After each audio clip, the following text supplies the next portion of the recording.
Welcome into this Week 15 recap edition of Pushing the Pile, brought to you by FanDuel Sportsbook. Make every moment more. Mike Renner, JP Acosta, going to break down every game from Week 15, and it was a tough one. It was a tough one to be. It's a tough day to be an ACL. A great day to be a Twitter doctor. I think this was the Twitter doctor Super Bowl. No injury though bigger. No injury more impactful. No loss bigger than the game we're going to start with here. Chargers, Chiefs, Patrick Mahomes and the Kansas City Chiefs are eliminated, not just eliminated. Patrick Mahomes tears his ACL in this game. This breaks a streak of 10 straight years making the playoffs, 9 straight division titles, 7 straight conference championship games, and 3 straight Super Bowls for the Kansas City Chiefs. Some parallels to Tom Brady here. Him and Patrick Mahomes both tore their ACL, their left ACL, in year 9 as the Chargers take down the Chiefs here 16-13. This feels like a seismic injury, not only for the Chiefs, like obviously for the Chiefs, but for the entire NFL. Like now, in the AFC, it feels like the conference is wide open. The Super Bowl has been never been more wide open than it is right now because Patrick Mahomes is no longer the boogeyman waiting in the AFC. You're no longer going to have to go to Arrowhead and face the Chiefs this season. And it just feels like from the Kansas City perspective, this Mahomes injury is awful. You cannot say that it's anything but awful, but it should allow Kansas City to go and reevaluate their roster and the way that they've built this team around Mahomes, because it truly just hasn't been good enough at all this year. It sort of felt like this has been the ramifications of all of some of the crazy misses that they've had throughout the late part of the Brett Veach era in trying to build around Patrick Mahomes. Dude, I don't know what it is. In my old age, I used to be the guy who sought out the injury videos and would watch the gruesome injuries just as a kid. I don't know, something about it, morbid curiosity. Now I see stuff like that, even something like a rolled ankle, I can't watch. I have such a weak stomach when it comes to this stuff. And that one with Patrick Mahomes, it was one of those one replay, and it's just that is the mechanism of a torn ACL. If you're rebuilding this Chiefs roster, and I think we could both agree, given how the season went, given how this offense looks, that there needs to be a retooling. What are you starting with? What's the main priority for this Kansas City Chiefs team in the offseason so that the offense just doesn't look like the offense we've seen the past 2 weeks? I think they need to get bigger at receiver. I mean, if you think about their body types that they have at receiver, their biggest receiver is Juju Smith-Schuster, and even then he's maybe 6'2", 210, maybe 6'1", 210. You need a bigger body on the outside, somebody that's a little longer that can win out on those outside the hashes, because as good as Xavier Worthy is, as useful as Hollywood Brown can be, as fun as Tyquan Thornton has been in this offense, those are all guys against man coverage. They can get jammed off the line of scrimmage. They can force themselves out of plays because they're just not physical through contact. And I don't know if Xavier Worthy's ever going to become that, but it sort of felt like the Chiefs have been chasing the ghost of Tyreek Hill since they traded Tyreek Hill away. But now they need some bigger receivers on the outside to help sort of build out this receiver room to be a bit more complementary. You can't be in everybody eats receiver room while only having a roster full of the same receivers who occupy the same positions and the same roles on any other team outside of Kansas City. So I think I would start there. And I'd also go and look at the defensive line and just sort of revamping what you want in a defensive line. If you're Spags, if you're Brett Veach, GM, just trying to find some different body types, some guys that wins with speed, a little more juice on the edge that will really help out Chris Jones. I think where I'm also very interested, and I completely agree with both of those points, I want a dynamic running back. I feel like their running back room, we've been saying it ever since last year, is just so unimposing. And even when they had a much better offensive line last year than they do now, it was still just 5 yards in the cloud of dust. No one was worried. They're bottom 5 in explosive run rate in the NFL, despite having this offensive line that consistently move the line of scrimmage. You have and should have a good interior next year. You should have the building blocks of a good offensive line. You're going to be drafting somewhere in the top 15. I think D-line, O-line is probably where you're looking with that first-round pick here, and then, address that bigger-bodied wide receiver probably sometime on day 2, hopefully. But I want a little dynamism at running back, whether it's someone who's hitting free agency, whether it's somewhere in the draft. I think that just expands what you can do offensively and just expands what defenses have to worry about on the flip side. Let's talk about the Chargers here for just a second, because the win obviously moves them into a 95% chance now of making the playoffs. They sit at 10-4. Obviously, still 2 games back of the Broncos. Broncos have a 90% chance of winning that division, so likely to be a wild card team here. Are the Chargers dangerous in an upset bid in the wild card round? Are they dangerous more than that, or is this a team that's just kind of smoke and mirrors their way to another double-digit win and are just a product of, Justin Herbert, good coaching? Well, if they get the AFC North in the playoffs, which is currently what they'd be at, they're the 5 seed right now. If you get the AFC North in the playoffs, I'm pretty sure you can get an easy way to divisional round. I don't know how far this Chargers team can go, but I do know that they have 2 things that'll get you far, which is a great defense, a defense that can really pitch shutouts, and a quarterback that can make everything right.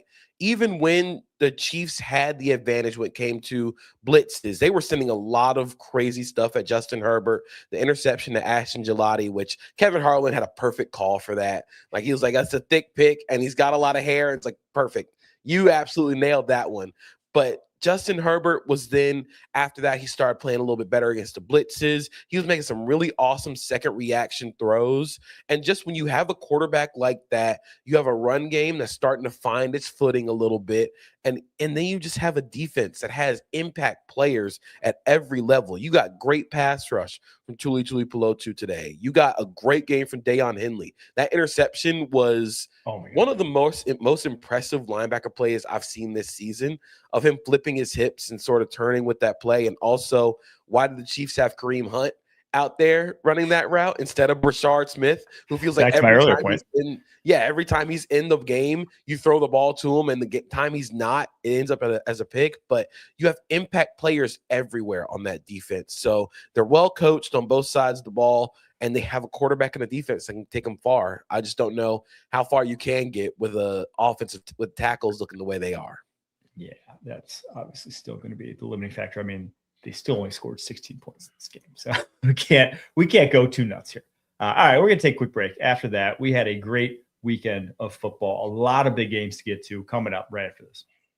You can't count on accurate expiration dates. No, that is a rookie mistake. Or the kindness of strangers. But thanks to CBS Sports, you can always count on Sundays with the NFL on CBS and Paramount+. Got to get to this one. Me and you had distinctly different weekends, I will say, as Packers and Jags fans, respectively. Packers-Broncos. Broncos win 34-26. I hate that it had to happen this way, because this was a great game. This was a tale of 2 halves. My big number for this one is 9.0. That was Jordan Love's passer rating in the second half. The Broncos defense, absolutely, after that first drive that was seriously aided by a terrible pass interference call. Yet another one on Riley Moss, who's just so unfairly targeted for all these PIs this year. He's just profiled, unfortunately. But Love, just outside of that first drive in the second half, they did diddly poo offensively in this game. He goes 7 of 18, 61 yards, 2 interceptions, was sacked 3 times, was only sacked 18 times all season heading into this one. And that was the big story, was the Broncos defense got to Love. The Packers defense did not get to Bo Nix in a meaningful manner in this game. This was the best Bo Nix performance of his career, given the opponent, given what was on the line, and the way this offense has gone up and down. This was the best performance I think I've ever. I would even say this is like the best he's ever played football. Just the way that he was diagnosing some of the Jeff Hafley pressure packages, when they would go to mugged up fronts, I think Sean Payton did a good job of giving Bo Nix the easy man or zone tell, and he wasn't panicking in the pocket. But then I also think that they needed his plays outside of schedule, off schedule, outside the pocket, They needed all those plays against the Packers defense that forces you to take the easy stuff, that forces the issue on you. But Bo Nix was making a lot of plays out of schedule. I think the throw down the seam was so nice. Like, it's such a confident rip.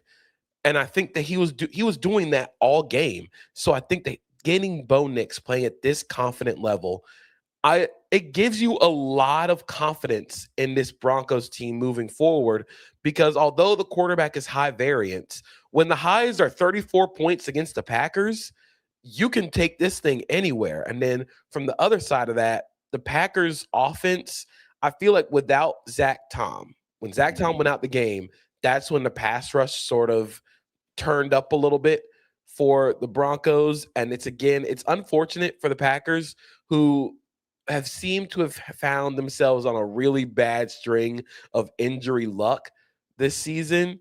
And, it's just losing one of your best tackles. It's going to be really hard to overcome. And it was too much for Jordan Love to overcome against this defense. Yeah, I think, like I said, a tale of two halves. It was a tale of before Zach Tom went down and after Zach Tom went down, more accurately, because Tom, their best offensive lineman right now, probably top 5 right tackle in the NFL. Deering, Kennard, not that. And that really, like I said, I hate that it had to happen this way, because we should be talking about this as like, could this have been a Super Bowl preview? These are two of the best teams in the NFL. But really the big story coming out of this game is Micah Parsons tears his ACL. Zach Tom goes out with injury. Christian Watson goes out with injury. Now sidelined for this Packers team. You have those 3 guys alongside Elgton Jenkins, Tucker Kraft, Devontae Wyatt. It's just adding up to a point where they don't feel like they can compete with this roster with the top of the NFC. It felt like a team that these guys were healthy, sure. With these guys sidelined, if it is season ending for Watson, if it is season ending for Zach Tom, just like that feels like it's it for the Green Bay Packers.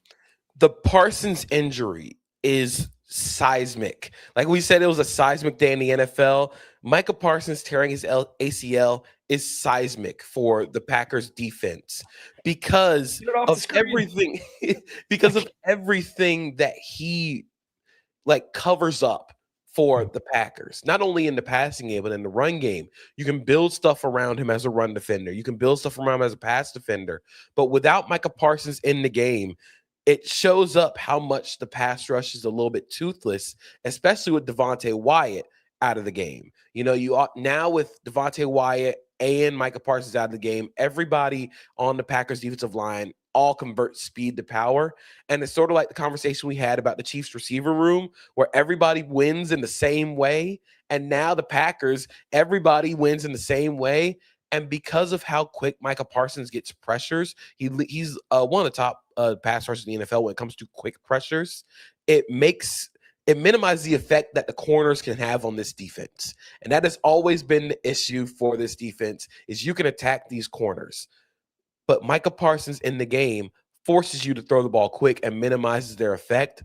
So the trickle down of Micah Parsons not being in the game is going to have a huge effect on how Jeff Hafley calls his defense. And Parsons and Wyatt are the 2 guys that can actually track down quarterbacks in space. You like watching Rashawn Gary and Lucas Van Ness try to wrangle Bo Nix in this game, just like hurt my soul. They just don't have the foot quicks. They are, like you said, they are speed to power. They are linear edge rushers. And when you ask them to change directions and try to mirror Bo Nix in space, or just any athletic quarterback space, it doesn't look good. That's why they're not high sack hold guys. So yeah, this one felt like kind of a death blow, unfortunately, for the Green Bay Packers. And that's what the second half looked like for them. On the flip side, though, Denver Broncos. I mean, if Bo Nix plays like this, not a lot of teams are beating the Denver Broncos, at least in the AFC.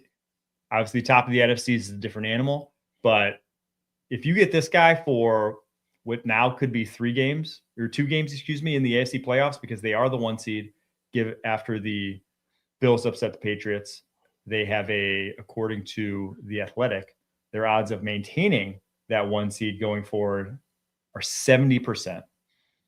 So if they get that 1 seed, well, it's going to be difficult to win in Denver. They showed that today. And in that, they're incredibly well coached, both sides of the ball, impact players on defense, and a quarterback who's playing at a high level.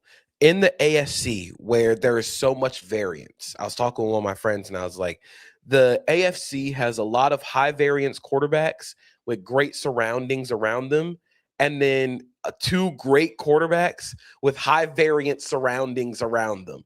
So it's going to be really fun to see what happens in the conference. But with getting home field advantage, who knows what will happen with Denver, but they're going to be incredibly tough to beat.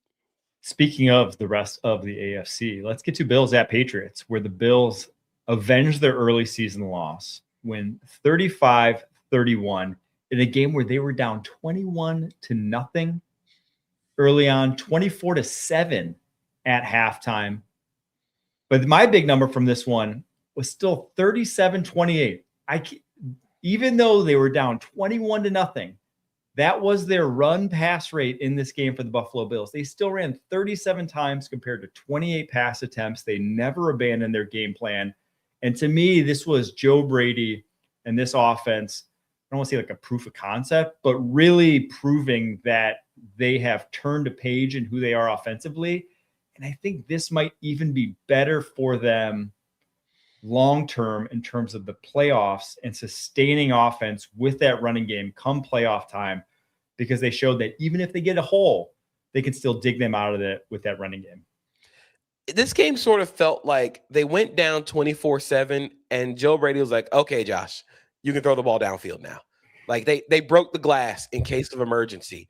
And Josh Allen went and dug them out of a hole. I thought that the run game was really effective. It was something that I was sort of worried about with the Patriots and heading into this rematch because they didn't have Milton Williams. But it felt like in the second half, it felt like every time the Patriots went 3 and out and the Bills kept adding and adding, it's like you're messing around. You're messing around right now. And, that's something that happens with a lot of young teams. They go up, and then the veteran experience from the team that's down comes back and wins them the game. I actually think the Patriots sort of needed a loss like this because of how much they've been sort of blowing teams out. Like they needed to – a loss sucks, obviously, but they needed to lose in this way as a reminder that, like, nothing is – just because you go up 24-7 doesn't mean you're guaranteed that every team's going to roll over like they're the Browns. Like you're trying to win a Super Bowl. You're facing like the top class of the AFC in the postseason. So I hope that this will change sort of how the Patriots attack the second half. But the Bills stuck to their guns. They stuck to their game plan. They have their identity, and it's a really impressive, like you said, proof of concept game. The interesting thing is, even though the Bills 26 second half runs to 20 passes, on the flip side, the Patriots 3 second half runs. After leading 24-7, they run the ball only 3 times. One of those, 65-yarder, Tre'Von Henderson touchdown. 12 pass attempts, though, on the flip side for Drake May. He goes 5 of 12 for 47 yards, a pick, and 3 sacks in the second half. Not a good second half for Drake May. That 4th down play call, though, at the end, so obviously it was horrendous. What was it, like sticks with corner routes behind it, and no one got off press to save their lives? That was ugly. That was the Bills brought out odd mirror. They do that a lot against mobile quarterbacks where they'll pretend they'll show like they're about to rush 4, but they're really rushing 3 with a sort of aggressive spy. To whenever Drake May broke the pocket, they'd immediately send a blitzer at him. And then they doubled Stephon Diggs. They were trying to bracket and double Stephon Diggs the entire game. In the first half, Drake May beat it with his legs. And now, like in the second half, they had to spy on him, and nobody else could really get open. So this is sort of what we thought would happen to the Patriots in the beginning of the season. And they've gotten great contributions from Hunter Henry, from Kayshon Boutte, but that's sort of where you miss having a legit second receiver. But I do wonder why they only ran the ball 3 times in the second half, considering that their success rate on the ground in this game was 59%. They had 2 explosive runs in this game, both with TreVeyon Henderson. One, Drake May leading out as a lead blocker was awesome. Like that was an awesome moment. Like if you're a Patriots fan looking for any like You obviously don't need it, but if you're looking for like, this is the future, go hang that play up on your bulletin board. That is the future of the Patriots right there.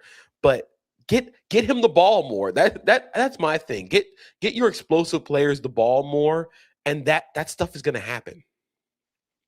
I thought J.J. Watt was going to jump onto the field during his call on that. He was going off about Drake May. I mean, rightfully so. It was sick. It reminded me of that Justin Fields play at Ohio State that everyone clipped his last year before he was coming out, where he like ran ahead of, like caught up to the running back and passed him. I feel like May was running faster than Cole Bishop was running on that play. I'm pretty sure. He caught up to Tre'Davious White instantly. And it sort of reminded me like, oh yeah, Drake May is a legitimately really good athlete. The Patriots, though, still obviously in a commanding position for the division. 76% chance of winning the East, but now their chance of the 1 seed dropped considerably, considering that the Broncos won, Patriots lose. They have the Ravens, they got the Jets, they got the Dolphins to get themselves back in contention for that 1 seed. Let's get to Vikings-Cowboys. Let's get to that Sunday night football game where 9 has he's stacking them now. Another great performance, 0.54 EPA per play from J.J. McCarthy in this one. That's the big number as the Vikings end the Cowboys' playoff hopes 34-26. Who knew what you needed to rebound as a quarterback was playing the Commanders and the Cowboys? That Cowboys defensive turnaround lasted like 3 weeks. It was so fun. It was great. It was great. 3 weeks of okay defense. That was incredible, and it was fun. A lot of that came from playing the Raiders and playing whatever the Philadelphia Eagles are. And even in the Chiefs game, they gave up a lot of points. But I think this was a good indicator of what J.J. McCarthy can be as a quarterback. There were still a lot of bad misses, and there are still some times where he and Justin Jefferson are just not on the same page. And it's hilarious because how are you not on the same page with one of the best receivers on the planet?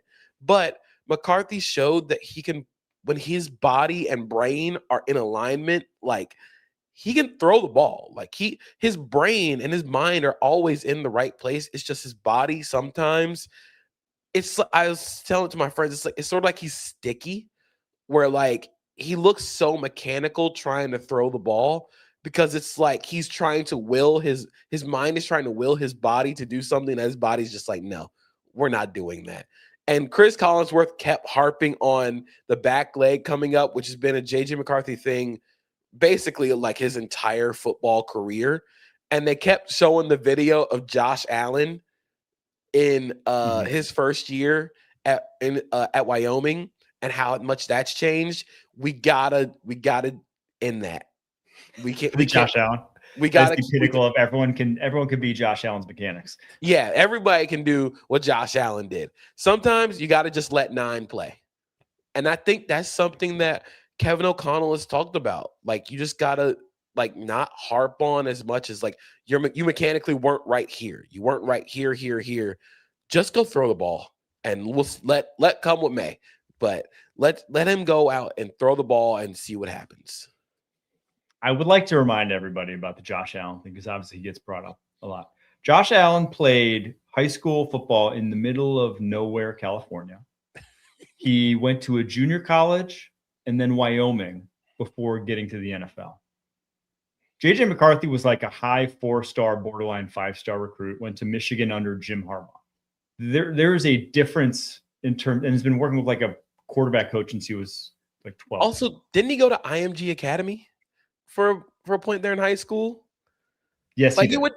Yeah, like that's like the like NFL and college development program. Like this isn't like he didn't have anything. There's a big difference. And even still, it's like most people thought Josh Allen couldn't do it. You know, like it's still like something that, like I keep bringing up golf because like try to change your golf swing. See how long that takes you to change your golf swing. How long it takes you to rework something that you've been doing throwing a football since you're a kid. It ain't easy. It's not something that you could just do, and it doesn't guarantee success. But I had to laugh. Chris Collins was saying like, yeah, they're going to work on that this offseason. Like, dude, we had 3 years of Michigan tape. Why wasn't he working on that a year and a half ago after he got drafted? Everyone saw it. I don't know.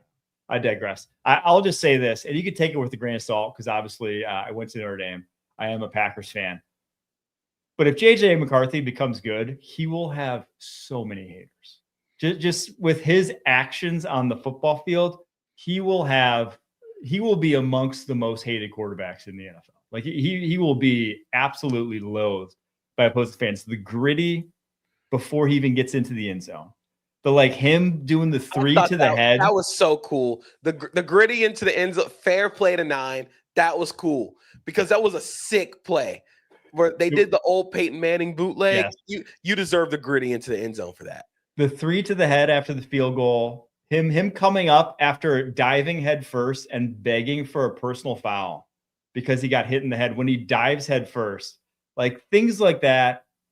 And then just the mannerisms, he's going to get a lot of hate. I'm not saying I hate him. I'm just saying he's going to get a lot of hate. He will if he becomes good. Yeah, like if he's legit, like everybody likes to hate on the starting quarterback, which is fair, but he's going to get a lot of it. I think Chris Collinsworth also is like he's just like a great guy. He's an awesome guy. Like he said, the sunshine, like when he came into the room, it was like, whoa, what's going on here? What did I step into? And he'll get that too. He'll get the gushing from the announcers that I don't care if it's all true. It could be all true. Like everyone has talked about that, like JJ McCarthy, and that's kind of part of the reason why he got drafted where he got drafted was that aspect of him. But even if it's true, it's like that's still going to turn people off doing that on a broadcast because, well, that's just what fans do. All right. But for the Cowboys, if you give up 34 points to JJ McCarthy, you got exactly what you deserve here heading home for the playoffs. And I think in this game, this was honestly really fun seeing Dak Prescott and Brian Flores like duke it out. And they were duking it out over Harrison Smith.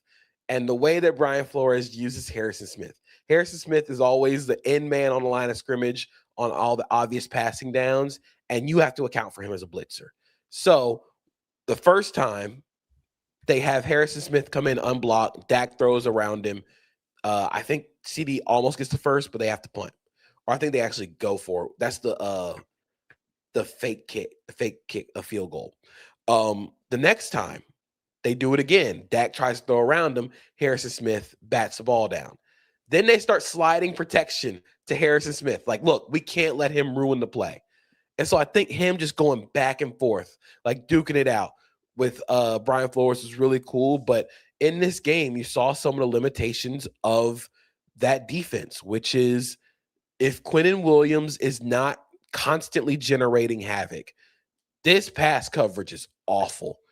And it's awful in so many ways. And it's especially awful because you continue to pour money, you pour picks, you pour resources into the secondary, and the secondary remains the biggest problem on this team. Of course, you don't have Trayvon Diggs in this game. Deron Bland actually played admirably, but Rita Stewart was getting fried. Siobhan Revel, promising rookie, doesn't really fit this defense. And now you just go down the roster of dudes, and it's just there's no impact players. And if you can't trust Trayvon Diggs to stay healthy, you can't trust Deron Bland to stay healthy. He also might be a nickel and not an outside corner. There's so many problems with that you continue to pour money into it and still don't have an answer. Yeah, I think they're unfortunately going to have to go back to the drawing board. I would expect Trayvon Diggs to be gone after this year, given his contract.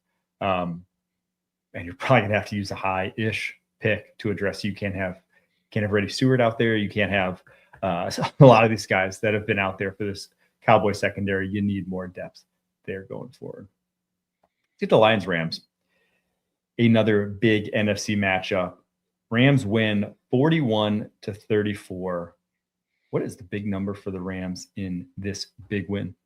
My big number for this game is 64.3%.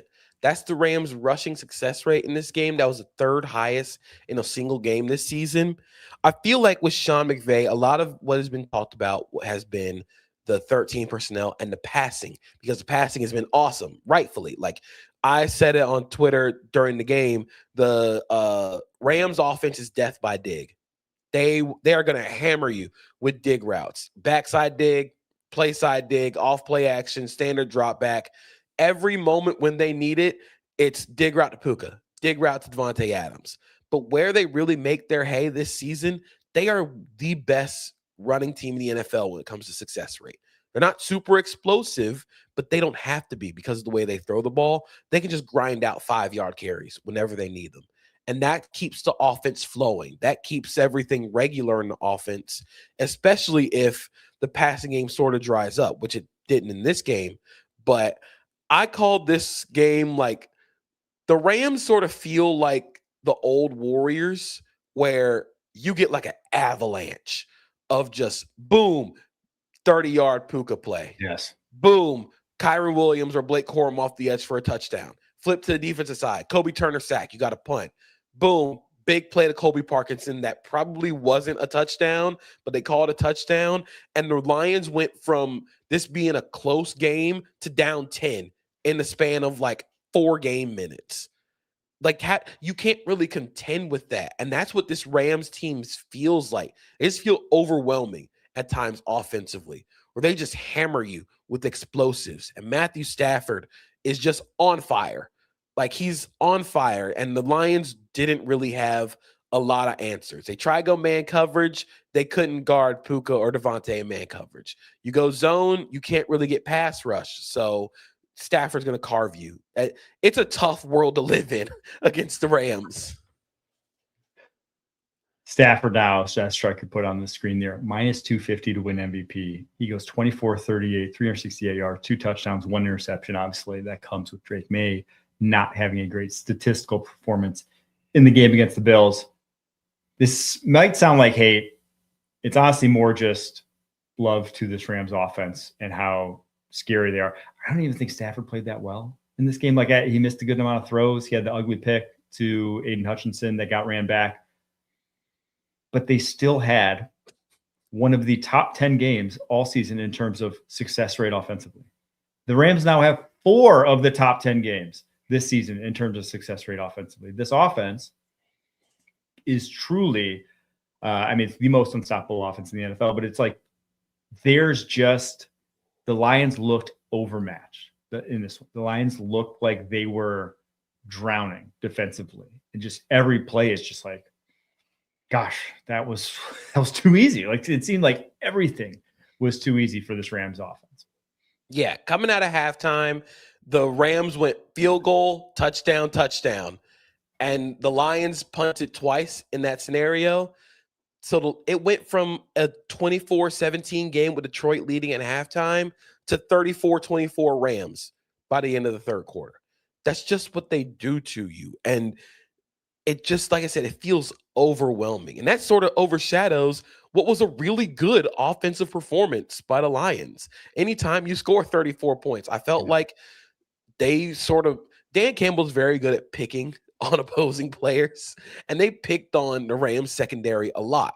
I thought the touchdown to Jamison Williams was awesome in design and execution, and they were going after the corners for the Rams because they knew they couldn't run with Amon-Ra St. Brown or Jamison Williams.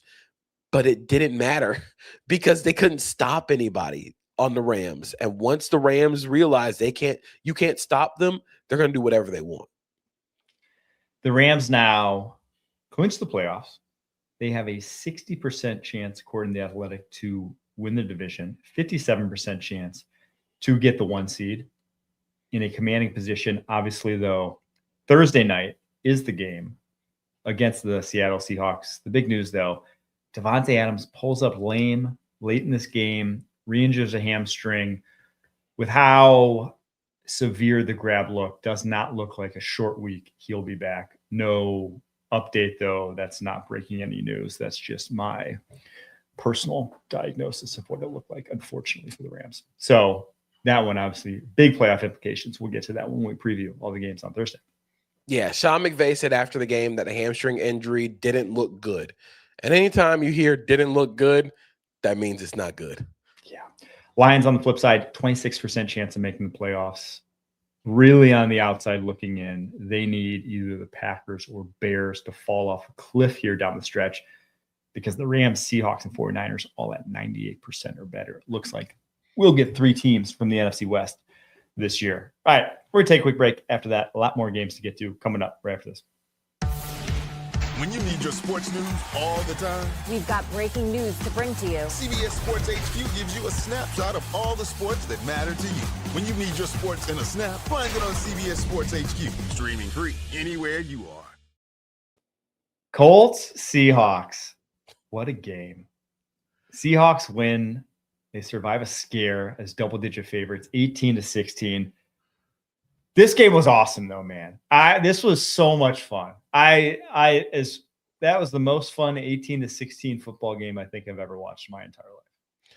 At one point in this game, Phillip Rivers was down 2 with 2 minutes and 27 seconds left. It felt like a warm hug. It felt like a hug from an old friend. This was playing the hits. The script writers were going back to the well, and dang it, they knew we'd fall for it. This was honestly, like you said, it was a really fun 18-16 game because the numbers aren't going to show with Phillip Rivers. I mean, he threw for 120 passing yards, had a negative .06 EPA per play. I actually thought he played fairly well, given that this is one of the best defenses in the NFL. But it's sort of, you saw the limitations with the arm. You saw a lot of the limitations with the movement. I think he said, like, before the game that he didn't have any cleats. So he had to go get some that he like had in the box from like 2004 or something, or he was wearing like turf shoes. And that's why he slipped on the sack where he like drops back, immediately falls down, gets up, then just like the play is over. I felt so bad for Unk in that moment. Dude, I think the defensive linemen did too. Like they could have crushed him, I feel like, on that play. I feel like they held up. I feel like they're like, oh, okay, we can't go too hard there. We might kill this guy. Yeah, we cannot hurt Unk right now. But I actually thought like the ball was coming out fast. He knew where to go with the football. And that matters a lot. And it's sort of a testament to how well quarterbacks can age, even when you don't have the arm. The mind is always going to be there. So he's always going to be able to beat every coverage because he knows exactly what he's looking at. I think they could sneak one. I don't know if they can sneak 2. So they got the 49ers, Jags, Texans. I think they could sneak 1. 49ers defense, second level, obviously Salah does a lot to smooth it over, but they're not world beaters there. I think this Colts team could sneak 1 out. Now they're probably going to need to sneak 2 out to get back in the playoff picture. But I'm with you. Rivers was a lot more within the flow of the offense than I'd expect a guy who literally got there this week. I mean, he was on time. He goes 18-27. I thought he probably had about 4 more balls in there that could easily have been completions. If like Warren gets his feet in, maybe like there's like a miscommunication there. It wasn't terrible. And again, it wasn't terrible against probably the best defense in the NFL, or one of the best defenses in the NFL, top 3 defense in the NFL. So all that being said, I was pleasantly surprised. I also think Phillip Rivers was wearing a full suit of armor under his jersey.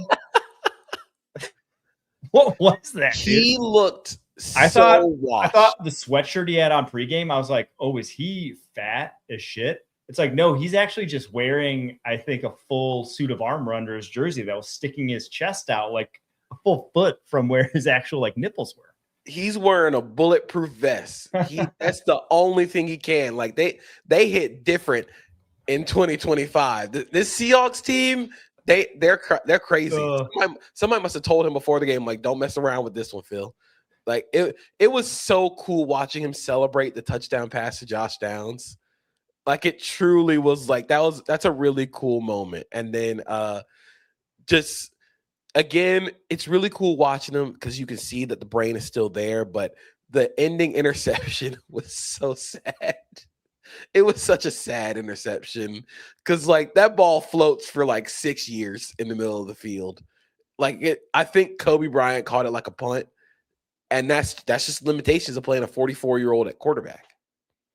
I tweeted out, I said, a new generation of kids gets to experience a 4 p.m. slate, Phillip Rivers game-ending interception. And a lot of people came at me. Someone called me a soy boy. I had people questioning my manhood. I just want to clarify, no one was rooting harder for him not to throw an interception there than me. Like, that would have helped the Packers' position in the NFC. Like, that was, and just as a fan, that would have been one of the coolest stories. Philip Rivers leading a game-winning drive with whatever it was, 18 seconds left to get that. I was rooting for it. But we have to objectively look at things and think it's hilarious that after a 5-year hiatus, Philip Rivers, who was known for, was a literal meme before he retired, was the 4 p.m. game-ending interception, that in his very first comeback, that he throws the 4 p.m. slate game-ending interception. It has to. Philip Rivers down 1 score, 2 minutes left. Death, taxes, and that. Those are 3 certainties in a football life. Philip Rivers is always going to be down 1 score with 2 minutes left and the ball in his hands. Whatever happens after that. And I thought it was so funny that he actually did it the first time. Like, they kicked the go-ahead field goal, which was a bonkers decision to kick a 60-yard field goal in Seattle. Insane decision. With he drilled it. Like, kicker that was cut earlier this year by the Saints. They took the Saints cut kicker and made a 60-yard field goal. And then the Seahawks went down in 3 plays and went and kicked the field goal. And it's man, Philip Rivers is back in here again, having to save the team again. Colts now have, according to The Athletic, a 10% chance of making the playoffs. Texans up over 90%, Jags up over 90%. It looks like the only real spot up for grabs in the AFC is that AFC North champion, which, speaking of, let's get to Ravens at Bengals. Ravens blow out the Bengals in Cincinnati, 24-0. I woke up this morning.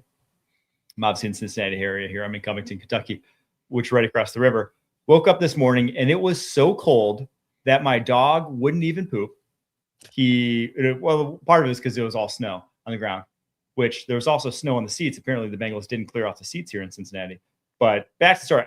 Dog wouldn't even poop. I'm like, this Bengals game is going to be an atrocity. It was so damn cold. 7 degrees at kickoff. Apparently the lowest temperature in Paycor history.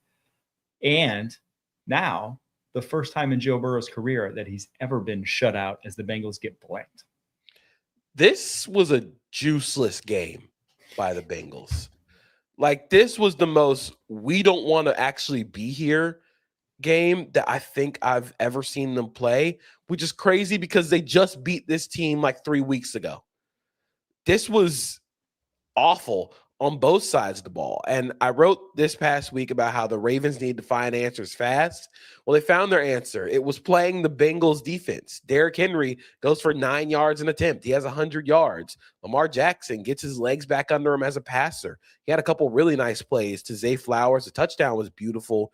He should have had another big play that Zay Flowers dropped, but the Ravens started to find answers offensively in the downfield passing game. But part of that was just because this Bengals team just didn't want to be here.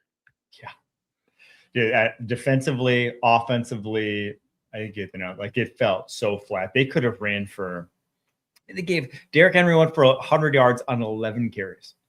If they really wanted to feed Derrick Henry in this game, if they were just intent on getting him more touches, I think at some point they were just they themselves saw that the Bengals gave up and were like, why waste Derrick Henry in this game? Mm-hmm. He could have gone for 250 easily. The Bengals were not in any sort of mood to try to tackle a 250-pound running back in 7-degree weather.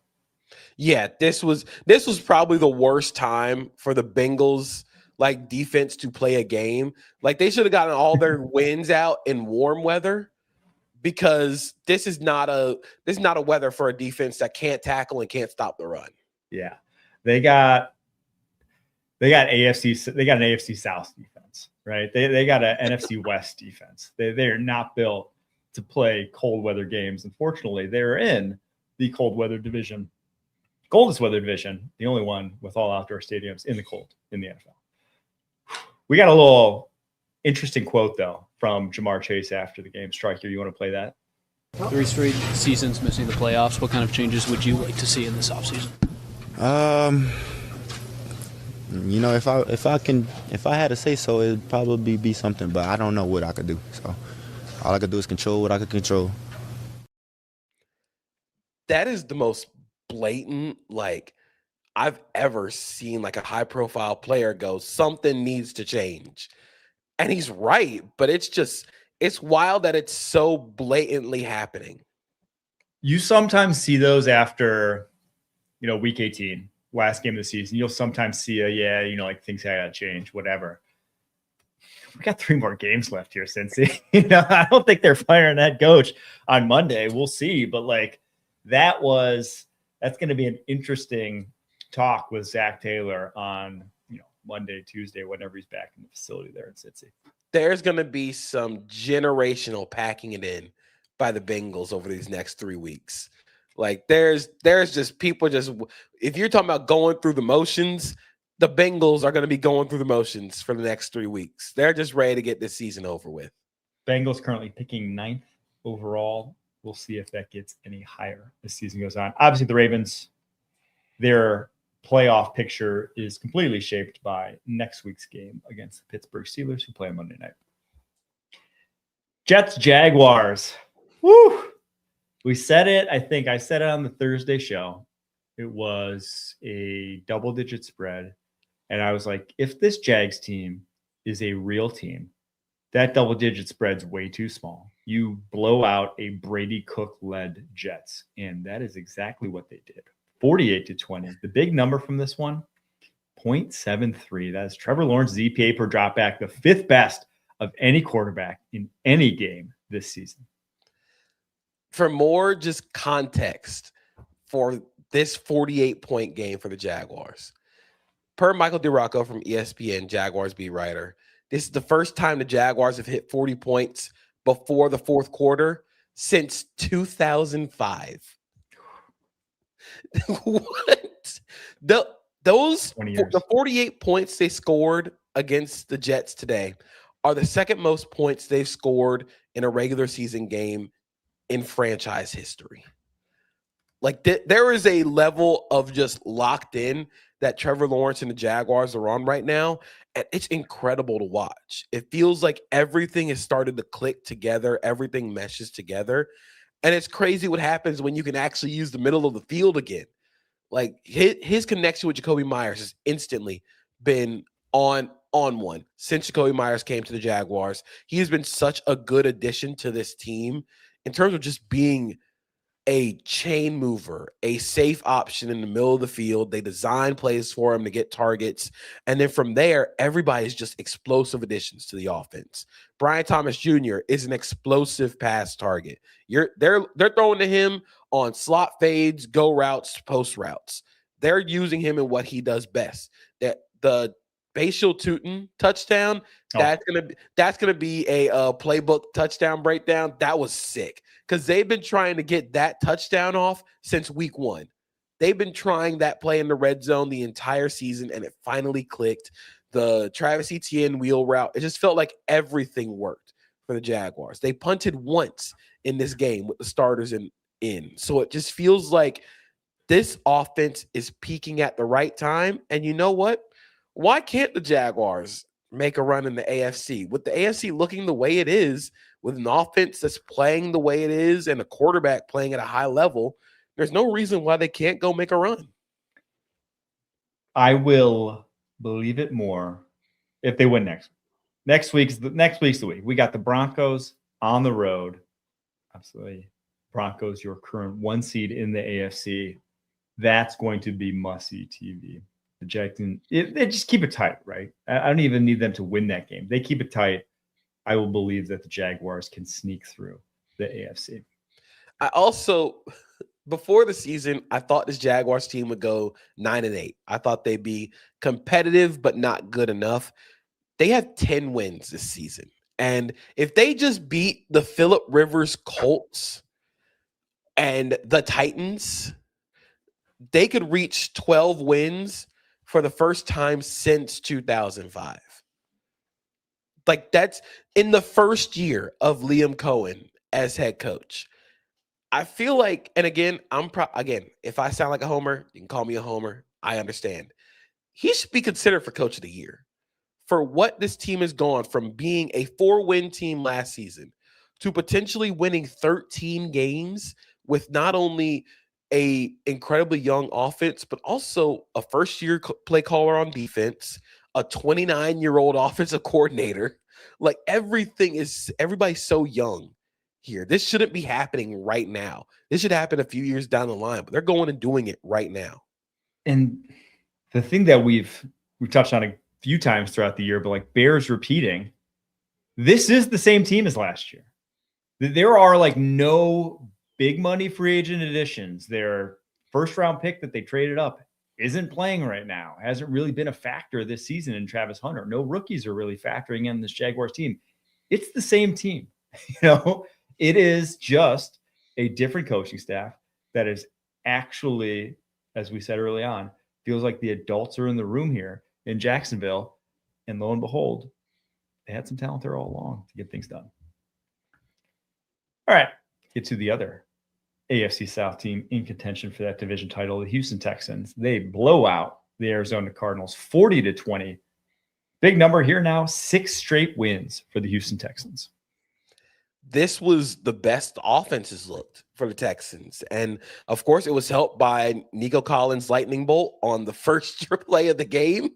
But I feel like CJ Stroud and Nico Collins is one of the more underrated wide receiver quarterback duos in the league because they have such a mind meld together. Like on those in-breaking routes, all CJ Stroud has to do is get him the ball in stride and let CJ Stroud and let Nico Collins do the rest of the work. I think they're starting to find sort of their identity offensively. They're starting to find what works. CJ Stroud had his best game since he came back, 0.47 EPA per play, 0.45 EPA per play, 55% success rate. They were moving the ball at will on a Cardinals team that also did not want to be here. But with the way that the Texans offense is starting to find their way and with a quarterback playing healthy, I would argue that this is the most dangerous team in the AFC. Because clip it, put it online. The defense can win. The defense can win them games. They won them games even when the offense was bad. But now the offense they're not great, but they have an identity. They've gone from awful to mediocre.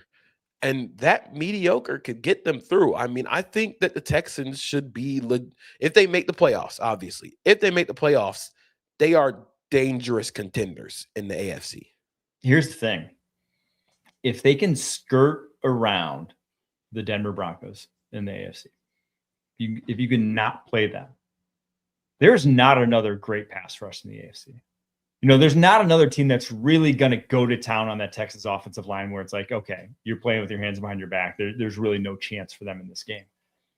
So from that perspective, again, if they could just avoid the Denver Broncos, which easier said than done, given their stand in the AFC right now, but if you can, you're probably, like you said, there's a good chance that they have that they would be the second most dangerous team after the Broncos right now in the AFC. If they do end up winning the South, if they do end up, getting home field, at least for the first game. I buy it because I do think this offensive turnaround is for real because it didn't take too much. Like they just needed to be a average offense. And this was going to be a team that could win a Super Bowl, given how good this defense is. Did you see the Woody Marks touchdown run where the ball goes through CJ Stroud? Not technically a run. The fantasy community is up in arms over this. What did they call it? It's a fumble recovery. It is. So the fantasy community is up in arms because fumble recovery touchdowns don't carry the same scoring as rushing touchdowns. So we'll see if it gets overturned. But yes. Technically, that was a fumble recovery. I was wondering all day if that was intentional or not by the Texans. That wasn't intentional. CJ Stroud just missed the ball, and Woody Marks was right there. Honestly, do that play more often. Practice that more often. Catch teams off guard, because that was awesome. I have a few ideas, or have had a few ideas for weird, dumb plays over the years that I've texted when Bobby Slowick was an offensive coordinator for the Texans. And that has been that's been used before, the snap to under the legs, whatever. But I feel like we just need there's such a cornucopia of possibilities on trick plays that we get the same shit. You know, you get something works and then everyone runs it.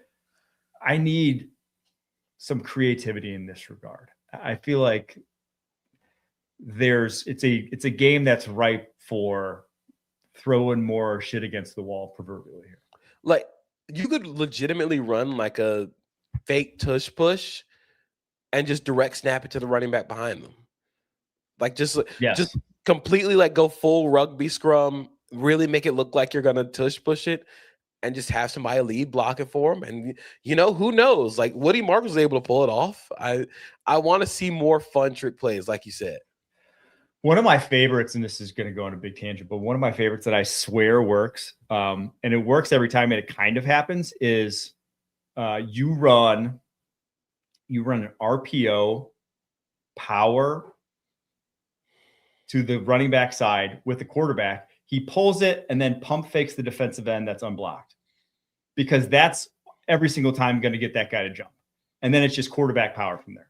The quarterback then, so you have you took that guy out with a pump fake. You have the quarterback, which already is adding numbers to the running game. You're 2+ in the running game. If you do a RPO pump fake quarterback power, to me, that's the holy grail of plays that I don't think has been ran, but I think is just, again, you're 2+.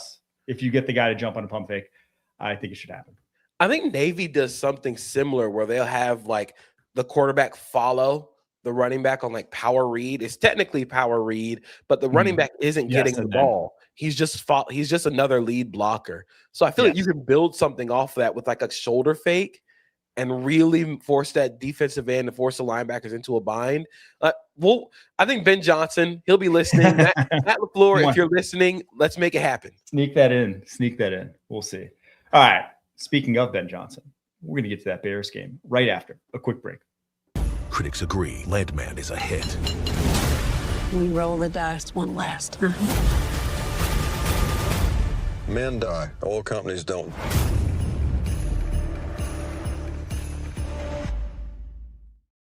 Browns at Bears, another chilly one as the Browns get blown out 31-3 on the road. What is your big number from this one? My number is 6 and 8. That's where Kyle Monunga and DeAndre Swift rank among running backs this season in success rate on the ground. This run game rules. Like, this is how the Bears' identity has been made this season. It is not through Caleb Williams, although Caleb Williams played a great game today. It is through a run game that absolutely kicks ass. Like, when Ben Johnson has it all going, that run game throws so much misdirection at you. There's so much motion and moving parts that at the core of it is just wide zone. It's all wide zone and using the movement skills of the offensive line to create lanes for running backs who, in DeAndre Swift's case, like, he's not the best vision-wise, but he can break a lot of tackles when he gets downhill. When he has one focus in mind, he's a quality running back. The touchdown he had where he was bouncing off defenders today was a meaningful, like, December football run that they needed. So this run game is going to help them get into the playoffs, going to help them stay in playoff games. But what really stood out about this game is Caleb Williams adding the explosives now. Like, the entire point of this offense is you have the run game going, which raises the floor. Caleb Williams raises the ceiling with the out-of-pocket passes. The DJ Moore touchdown pass, not the one like on the play action, but where he's rolling to his right and is almost at the sideline and throws it back over the middle of the field, which you're going to get a high school quarterback benched for eternity because you did that and it worked. One of one type of throw when it comes to rotational force and just the RPMs you can get on that throw. That's insane. That's insane work by Caleb Williams. But I feel like everything is starting to, like with the Jaguars, everything's starting to click at the right time for Chicago.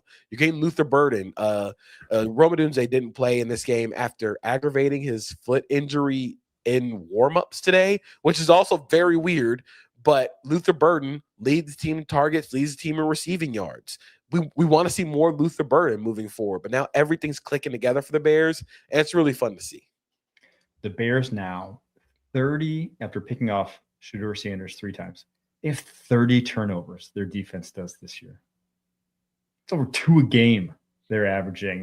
They are just living right on the defensive side of the ball. This really feels like one of those charmed-ish sort of seasons, but like with how good their running game is, that's what wins in January. If you can, as we saw in this one, get some of the big plays through the air from Caleb Williams, I would not want to see the Bears in a 1-game sample in the playoffs because no one has really been able to completely shut down their running game. People have been able to shut down Caleb Williams, but not a lot of defenses are really making them have to play drop back passing in the second half of the game so far this season. And with the run game working the way it does, all you need is one Caleb Williams explosive to put you over the top. All you need is a big pass to Rome Odunze or DJ Moore, Luther Burden, or whoever in that passing game. And that's really going to help them set themselves apart. And Caleb Williams has done a good job of avoiding negative plays this season. The stat that we have up, like he's had the second most starts with no interceptions in the first 2 seasons. Like that means a lot.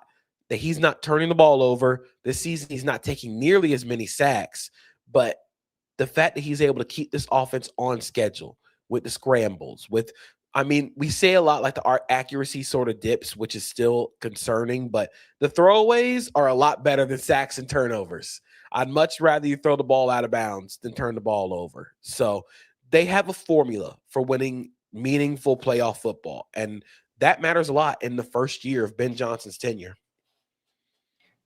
Let's get to Panthers at Saints, the big NFC South matchup that had big implications for the Panthers because, well, they would have had the tiebreaker over the Tampa Bay Bucs should they split later this season with the win here.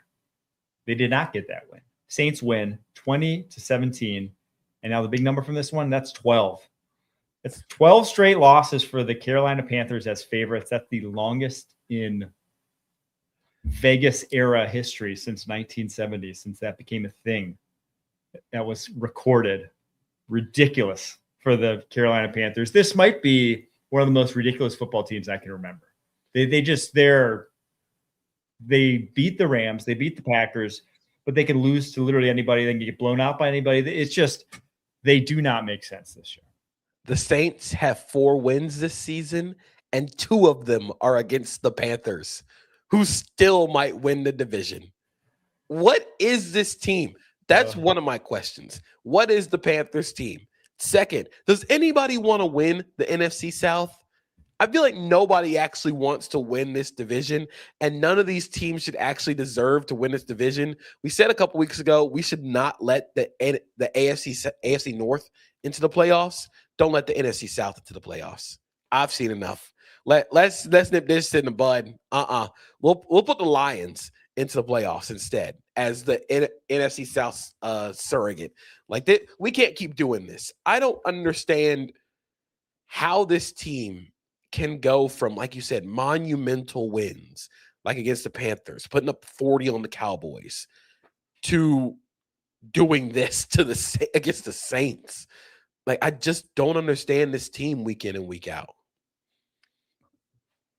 I do have to tip my cap, though. Tyler Shuck, heck of a game in this one. Now, again, heck of a game. The Saints only still scored 20. This is an offense that is crazy. They scored 20 points with a 59% dropback success rate. That should not be possible. But it's because there's not explosives in this offense. We talked about the Bears and like their propensity to be explosive. This is like the opposite. They will stay on schedule till the cows come home, but will not get an explosive play to save their life. The Saints team, that's how they only, again, scored 20 points in this game, despite being very effective, despite Tyler Shuck having a really good game and it being close at the end. But the Saints are now picking 7th overall.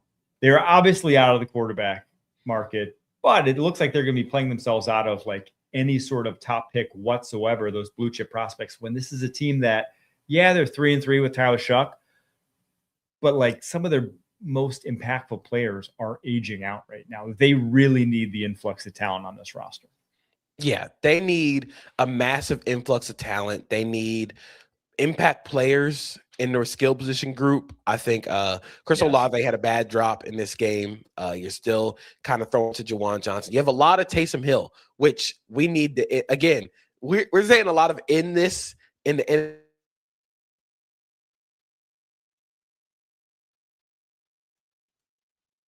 it. I'm tired of it. I know a lot of people are tired of it. Taysom Hill had 2 carries for 2 yards today. And also just there's no reason to have him on the field.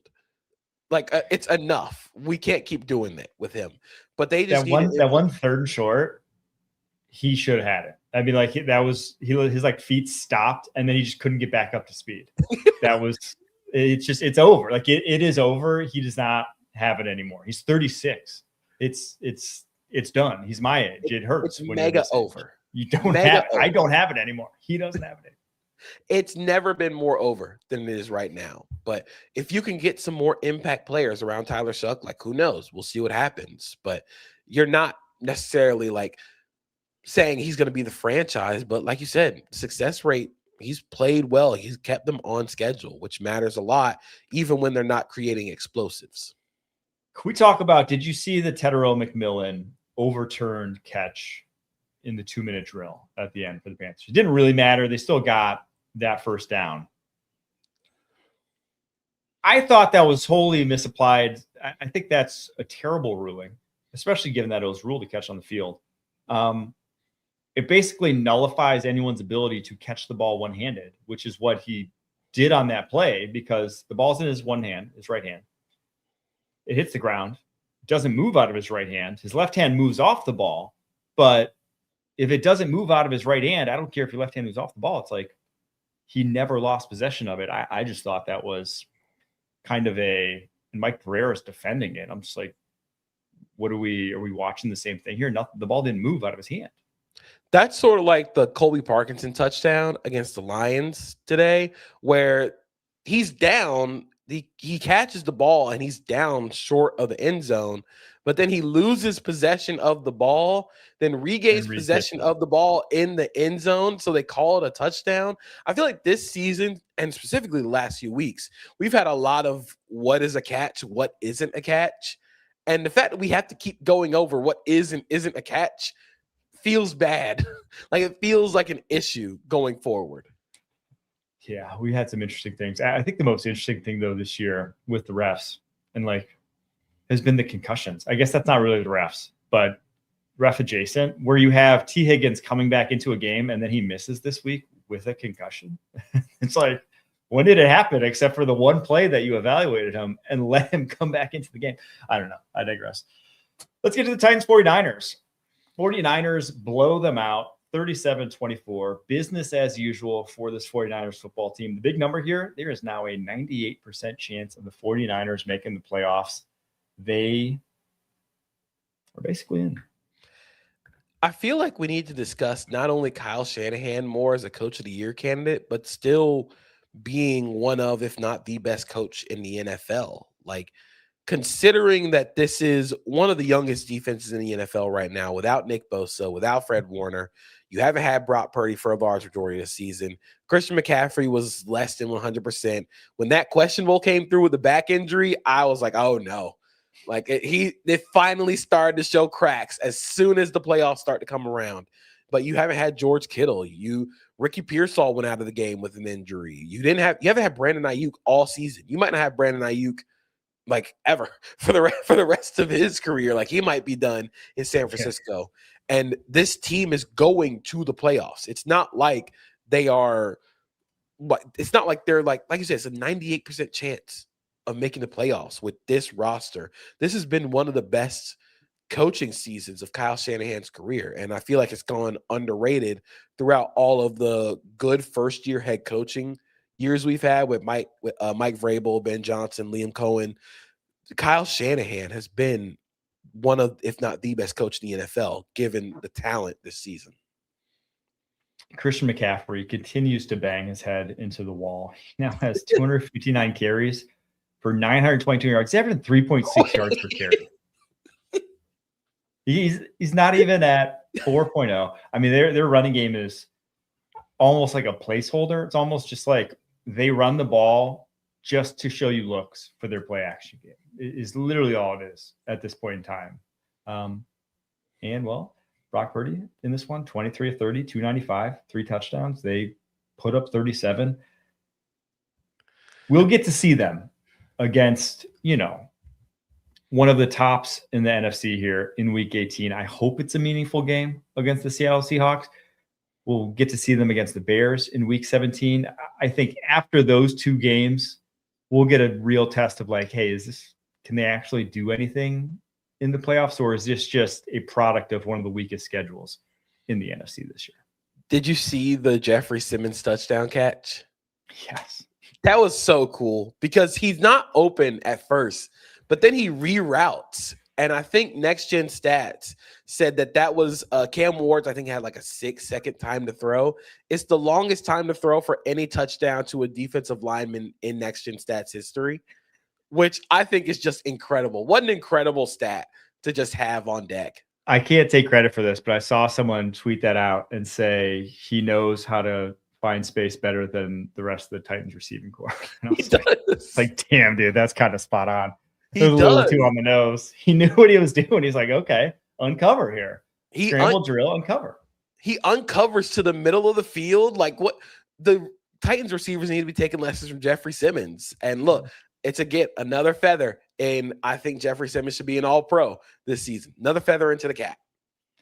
Titans currently picking 3rd overall. They're obviously in this log jam of 2-12 teams. The Giants and the Raiders 2-12 as well. They play in week 17. The Raiders do.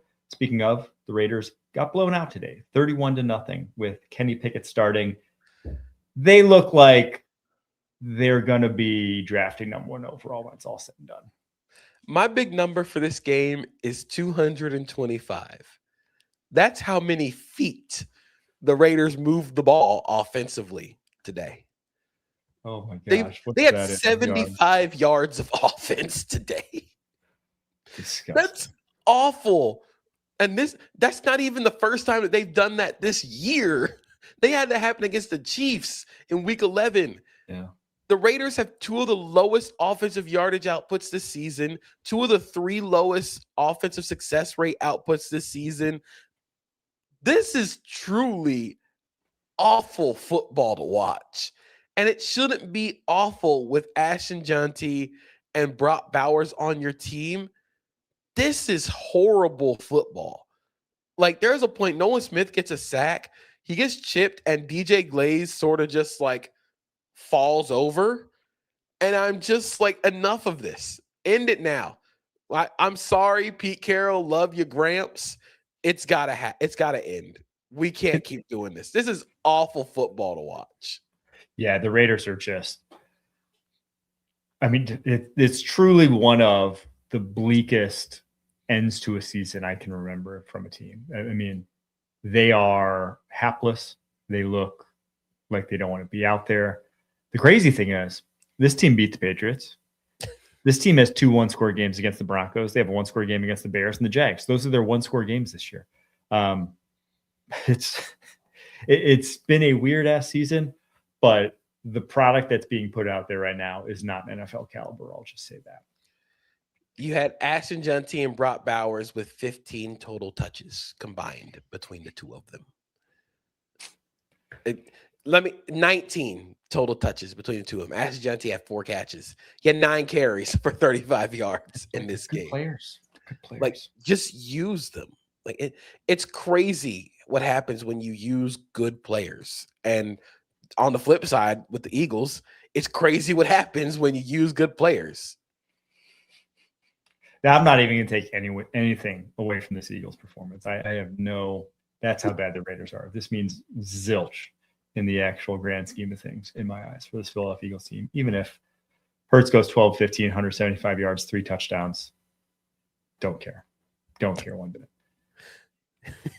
Speaking of don't care one bit, our final game, the Commanders-Giants, literally a draft position bowl with both of these teams going in, drafting the top 10, both of these teams leaving, drafting in the top 10. The Commanders win 29-21. This means the Giants are now your number 1 overall pick at the moment, but their schedule going forward, Vikings, that Week 17 Raiders game, and the Cowboys. Something tells me the Week 17 game will be like that. What was it? Didn't the Texans and what was the last time we had a game late in the season where it was truly like a number one overall pick bowl? Did it involve the Browns? Or was that the Panthers year where they traded the pick to the Bears? It might have been the Panthers year. Or no, it might have been the Panthers year, the next year. That was the number one overall pick bowl. I don't know. Either way, something tells me that Giants-Raiders game is going to be that one. The most notable thing from this game is that Jackson Dart left the game with a concussion again and came back again. Look, man, I know he said he's not going to change the way he plays, and he really can't because him being a runner is so much of a part of his game. This is not sustainable. This is another concussion where he's left the game. 50% of the games that Jackson Dart has played and started in, he's left with a concussion. It's got to stop. Either you get hit, you either run him less, or you tell him to get out of bounds. Like something has to give. You can't keep your first round pick, your quarterback out there getting concussed every 3 drives. Fifth time. And he said after the game, he definitely feels like there's a sensitivity there for some reason in checking him. It's like, yeah, dude, because you keep getting bounced off the turf. Absolutely, there's a sensitivity with checking you.